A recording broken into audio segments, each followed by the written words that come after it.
Now, I mentioned that executive roles are often posted online through ExecuNet and other sources, but many are not. There's a hidden job market. It is true.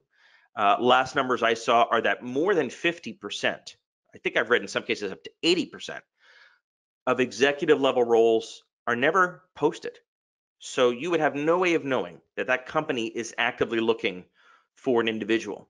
And the reason this happens is either they're too busy, lazy, and cheap to kind of get the word out, or more likely, it is a confidential situation. Let's use a real life example. So I worked on a search not too long ago. My client was a CEO and he was thinking about replacing his VP of sales.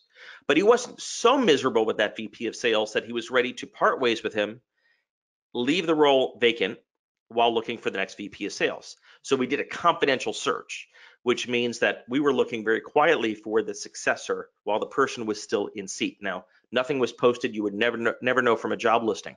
But had you approached the CEO or myself at the right time, because you were genuinely passionately interested in that opportunity, that company, what you might have found was, hey, we're actually kind of looking for the right person on the down low.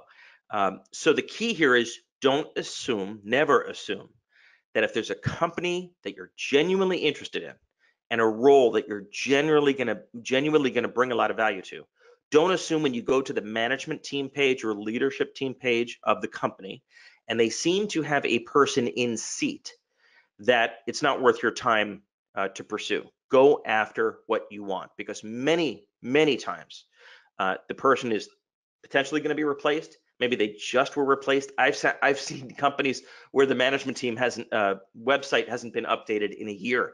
So don't assume anything. Go after what you want. There's also the case where if you present unique qualifications, unique competencies to a company, they will create a role. I have seen it happen over and over and over again. You're selling the company on the value you can bring, and they'll consider creating a role, either full-time or consulting.